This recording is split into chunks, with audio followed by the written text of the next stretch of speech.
Bonjour à toutes et à tous, on se retrouve aujourd'hui pour continuer l'exploration des factions de route. Notamment là, on est encore sur les factions de la boîte de base. On a déjà vu la marquise de chat, on a vu les dynasties de la canopée. Aujourd'hui, on va regarder l'alliance de la forêt. Alors je retire la boîte et on va aller voir directement le plateau joueur de l'alliance. Alors, avec l'alliance, on commence à aborder les factions qui ont un objectif tout autre des deux premières. C'est-à-dire que on a vu avec la marquise et avec les dynasties, leur objectif c'est pour la première de garder le contrôle de la forêt, puisqu'elle domine la forêt en totalité quasiment.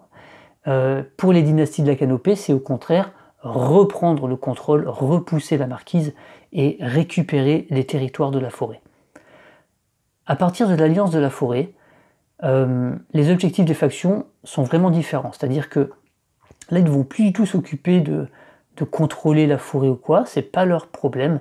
Ils laissent la guéguerre entre les chats et les oiseaux de côté, c'est pas ce qui les intéresse. Eux, par exemple, l'Alliance, ils vont s'occuper des peuples opprimés de la forêt. Vous savez que sur le plateau de jeu, on a des clairières, des chemins et des bois. Eh bien, il ne faut pas oublier que dans les clairières vivent des peuples, des animaux. La clairière renard, c'est pas uniquement une clairière rouge. La clairière lapin, c'est pas uniquement une clairière jaune. Et les clairières souris, c'est pas uniquement des clairières orange. C'est qu'il y a des peuples qui vivent ici. Ici, c'est l'habitat des renards, des lapins, des souris, etc.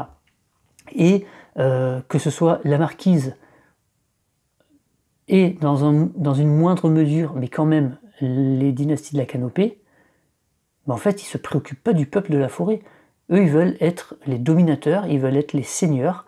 Alors même si les oiseaux sont un peu plus respectés que les chats, parce que les chats, eux, ce qui les intéresse, c'est d'exploiter la forêt, de couper des arbres, de construire des bâtiments. Donc ça, c'est un peu mal vu par les peuples. Les oiseaux sont un petit peu plus respectés, mais quand même, ce qu'ils veulent, eux, c'est contrôler la forêt. Et ils ne se préoccupent pas du tout des peuples qui vivent dans cette forêt. C'est pour ça que l'Alliance de la forêt, d'ailleurs son nom est très bien trouvé, on va dire que il va être comme un mouvement un petit peu révolutionnaire. L'Alliance de la forêt va aller au sein des peuples et essayer de gagner leur sympathie pour petit à petit avoir de plus en plus de partisans et à un moment donné déclencher une révolte, et une révolte qu'on peut appeler aussi une révolution. Donc ils commencent la partie avec aucun guerrier, ils n'ont rien sur le plateau, et petit à petit ils vont gagner de la sympathie. C'est vraiment on va dire le bouche à oreille qui va faire que, ok, il y a une alliance qui est en train de se former entre les différents peuples, les différentes clairières, et petit à petit, plus il va y avoir de sympathisants, plus il va y avoir de partisans, et à un moment donné, une révolte, ils vont mettre une base, et là, ils vont commencer à entraîner des guerriers, des officiers, pour pouvoir quand même, à un moment, défendre des clairières, ou voire même attaquer, même si l'Alliance, normalement, elle est plus défensive qu'attaquante. Mais en tout cas, c'est la première des factions qui s'intéresse au peuple, et donc qui va vraiment jouer avec ça. Alors, qu'est-ce qu'on peut regarder? Déjà, les capacités spéciales, ou est-ce qu'on regarde derrière? On va regarder derrière. Elle est considérée de difficulté élevée. Alors effectivement, c'est pas la plus simple à jouer. C'est pas la plus simple à jouer. C'est pas évident de marquer des points avec cette faction, mais il y a une stratégie qui fonctionne bien. Par contre, voilà, il faut garder en tête comment on marque des points, et il faut y aller à fond, quoi. Pour le reste, c'est modéré. Et fabrication, alors encore une fois, je comprends pas. Est-ce que fabrication élevée, ça veut dire que elle a un niveau de fabrication élevé, ou si c'est sa difficulté de fabrication qui est élevée? Je ne sais pas.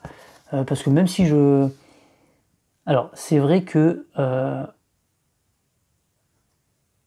je pense que c'est la difficulté, puisque avec l'Alliance de la Forêt, on ne va pas forcément construire d'objets. Parce que la fabrication, elle se fait avec la sympathie. La sympathie, c'est facile d'en mettre.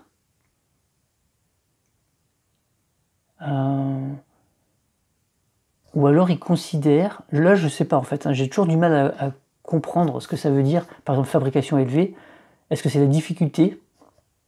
Je pense que c'est ça, hein, puisqu'il y a une difficulté, et après la difficulté pour gérer sa main, la difficulté au niveau de l'agressivité. Bah non, parce que quand il y a marqué agressivité élevée, c'est que c'est une faction qui est agressive.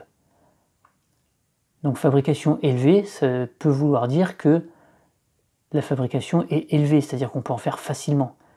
C'est pas très clair, honnêtement c'est pas très clair, mais bon, peu importe.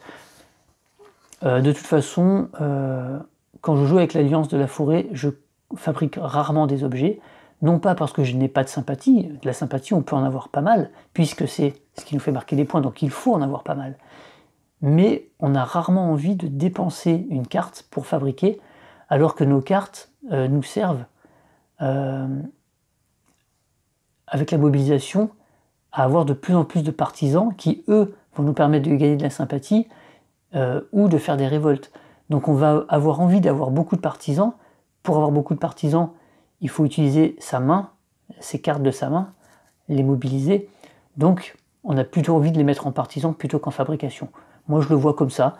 En même temps, voilà, chacun fait ce qu'il veut, mais et encore une fois, il y a toujours l'opportunisme. Voir passer un objet qui rapporte 3 points de victoire, ça peut valoir peut-être le coup de le faire sur le moment.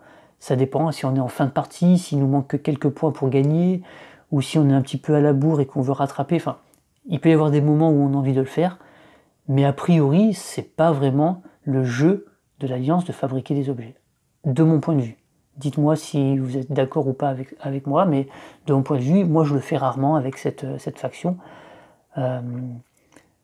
parce qu'elle a autre chose à faire de ses cartes.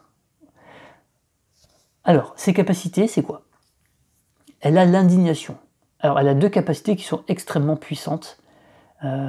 Donc, c'est une faction qui n'est pas facile à jouer, mais elle a des gros bonus. L'indignation, c'est que si un joueur retire un jeton sympathie d'une des clairières, puisque vous avez bien compris que on va faire en sorte d'avoir une clairière sympathisante, c'est-à-dire que les renards qui habitent ici sont d'accord avec nous et sont d'accord pour suivre notre mouvement révolutionnaire et pour ne pas se laisser faire par les 2 grosses factions que sont la Marquise et la Dynastie. D'accord? Donc ils vont, on va les emmener avec nous dans notre mouvement et ils vont devenir des sympathisants.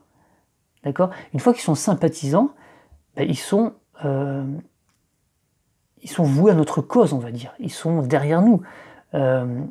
Donc, si quelqu'un vient détruire ce jeton, une autre faction vient attaquer ici et détruire le jeton de sympathie, il y a une indignation, puisque là, on s'attaque directement au peuple. Là, on n'est plus dans une guerre, là, on s'attaque directement au peuple, donc indignation. Même chose si une faction déplace des guerriers dans une clairière sympathisante. C'est très mal vu d'amener des guerriers, alors qu'ici, il y a un mouvement qui, au départ, est complètement pacifiste. C'est juste, on est indigné par ce qui se passe et on ne veut pas se laisser faire, on veut se faire entendre. Par rapport, enfin là je parle du peuple, des peuples qui vivent dans les forêts. Donc si quelqu'un nous attaque dans une clairière sympathisante et qu'il retire le jeton, qu'il attaque le jeton, ou qu'il amène tout simplement des guerriers dans une clairière sympathisante, et bien tout simplement ce joueur doit nous donner une carte de sa main qui correspond à la couleur de la clairière, et on les ajoute directement aux partisans. Concrètement, ça veut dire que les gens qui habitent ici, les renards là, ils se font attaquer, ou on voit qu'on les attaque, ou qu'on amène des soldats ici, ils sont indignés et ils rejoignent encore plus nos rangs. Voilà. On va dire que ils s'impliquent encore plus dans le mouvement révolutionnaire. De sympathisants, ils deviennent partisans. Et là, on voit qu'ils prennent les armes quasiment. là ils sont prêts à prendre les armes et à devenir des guerriers. Donc l'indignation est très importante, et évidemment plus on va avoir de clairières sympathisantes, plus les autres vont être obligés à un moment donné, peut-être pas de nous attaquer, ils vont faire attention, notamment parce qu'il y a aussi le bonus guérilla, mais tout simplement à un moment donné ils vont être obligés de se déplacer par ces clairières là, et donc bim, nous ça nous fait des partisans en plus. Voilà. Et c'est vraiment le jeu de l'Alliance d'avoir de plus en plus de partisans. Donc évidemment la strat ça va être évidemment de mettre le plus de jetons sympathie, puisque c'est ça qui nous fait gagner des points. À chaque fois qu'on va mettre un jeton sympathie, on va marquer les points qui sont là, donc on commence avec 1, puis 2, puis 3, puis 4, mais ça va demander de plus en plus de partisans, donc il faut les mettre pour mettre des partisans, pour que les adversaires nous mettent des partisans, pour pouvoir les dépenser, pour en mettre encore plus, et puis à un moment donné faire une révolte. Après le deuxième bonus qui est très très important aussi, c'est la guérilla. L'Alliance de la Forêt, à la base elle est pacifiste. Quand elle fait une révolution, c'est parce que les peuples sont à bout et ils veulent se faire respecter. Mais à la base, c'est pacifique. Et donc, on va normalement pas avoir tendance à attaquer les autres. Par contre, en défense, on est expert en guérilla. Si on nous attaque, on utilise, en tant que défenseur, le dé le plus grand, alors que normalement, on utilise le dé le plus petit. Donc, nos adversaires vont réfléchir à 2 fois avant de nous attaquer, parce qu'ils peuvent se prendre des 3-0 dans la tronche, des 3-1, etc. Donc, entre le fait de déplacer les soldats dans les clairières sympathisantes, de nous attaquer, enfin c'est très compliqué pour eux, et l'Alliance est une faction qui est très emmerdante quand elle joue, parce qu'elle bloque un peu le jeu, et ouais, elle est pas facile à jouer, mais en même temps, quand elle est là, elle rend la partie très délicate pour tout le monde, en fait. Donc ça, c'est assez sympa. Ensuite, quand on parcourt une journée, à l'aurore, tout simplement, on va regarder les partisans qu'on a, et on va les utiliser, soit pour gagner encore plus de sympathie, et donc nous étendre dans la forêt, pour pouvoir gagner encore plus de partisans et marquer des points de victoire, ou alors, on peut déclencher une révolte dans certaines clairières, et y construire une base pour pouvoir former des armées. Alors attention, on n'a droit qu'à 3 bases, et une fois qu'elles sont sur le plateau, on ne peut plus faire de révolte.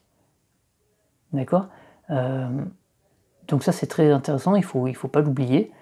Une fois que la base renard est sur le plateau, on ne peut plus faire de révolte dans une clairière renard. Une fois que les 3 bases sont sur le plateau, on ne peut plus faire de révolte du tout.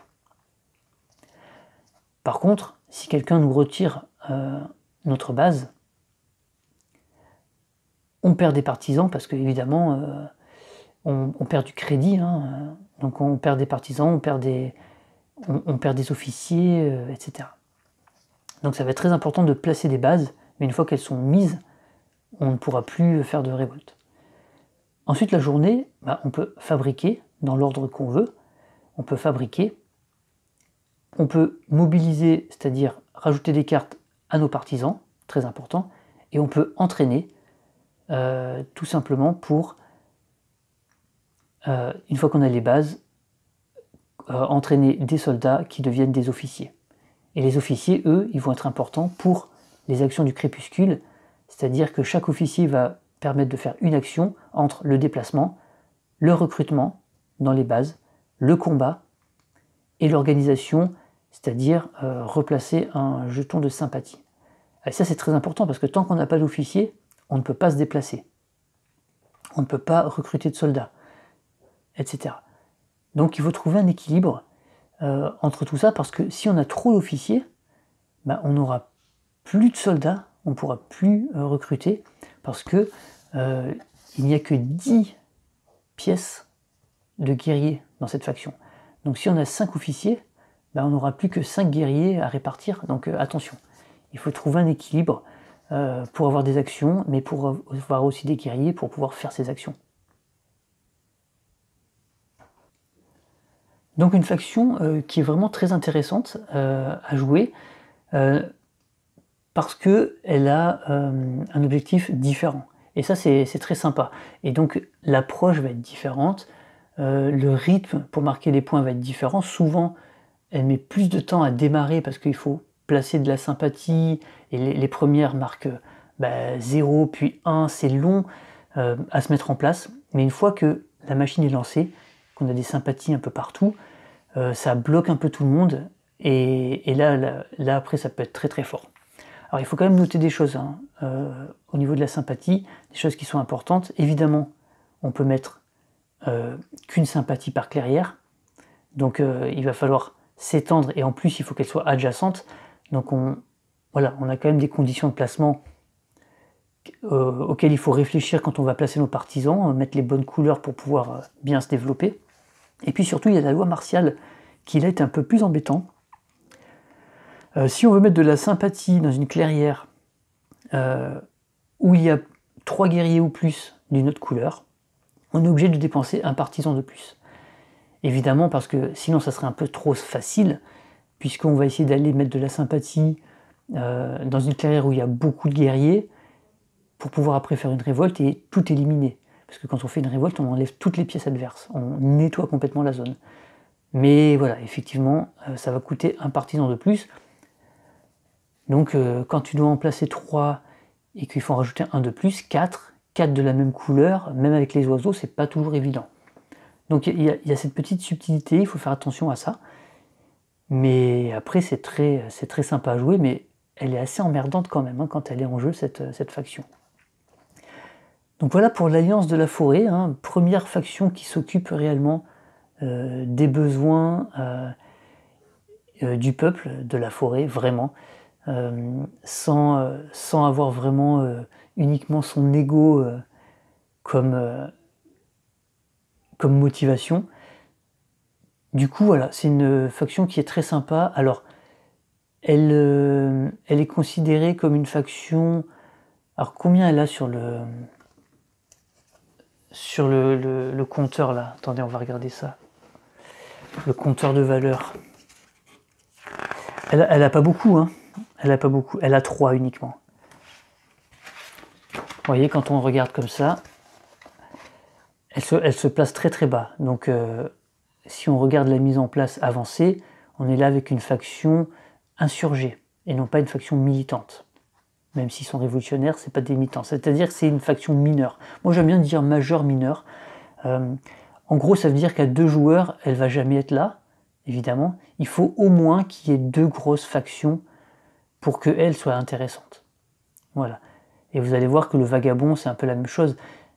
Il faut qu'il y ait deux qui se tapent dessus pour qu'elle puisse tirer son épingle du jeu. Sinon, évidemment, c'est plus compliqué. Et même s'il n'y a qu'une grosse et plusieurs petites, par exemple, si on voulait jouer à 4, qu'on prend par exemple la marquise qui compte 10, un vagabond, ça fait 5, et la compagnie de la rivière, ça fait 5, donc on serait à 20, et donc si on rajoute l'Alliance de la Forêt, on sera à 23. Donc à 23, on est bon pour jouer à 4, vous voyez. Mais elle sera un petit peu moins intéressante, parce que le vagabond, lui, il met pas forcément de... Il va pas faire vraiment le jeu de l'Alliance. La compagnie de la rivière, c'est pareil, c'est pas une faction qui va s'étendre beaucoup sur le terrain. Donc l'Alliance va être un peu moins forte. Elle va être très forte quand il va y avoir au moins 2 grosses factions, voire 3. S'il y en a 3 et l'Alliance, là, ça peut vraiment être très intéressant. Donc voilà ce qu'on pouvait dire sur l'Alliance de la Forêt, cette faction, 3e faction de la boîte de base sur les 4. Enfin sur les 6, parce que maintenant ils ont regroupé les lézards et les castors, ils sont maintenant dans la boîte de base, ainsi que tous les 4 premiers automas. C'est important de le rappeler. Donc voilà, si vous voulez jouer de façon un petit peu plus moins agressive, on va dire, si vous êtes moins basé sur la guerre et vous voulez établir une stratégie un peu différente et laisser les autres se taper dessus, voire les inviter, les inciter à venir nous taper pour pouvoir les contrer en guérilla ou des choses comme ça, cette faction, elle est vraiment pour vous, elle est vraiment intéressante.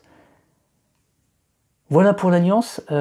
Prochaine vidéo, le vagabond, évidemment, Comme ça, on aura fait les 4 premières de la boîte de base. Et puis voilà, je vous dis à bientôt et surtout, jouez bien et jouez à route tant qu'à faire. Allez, ciao!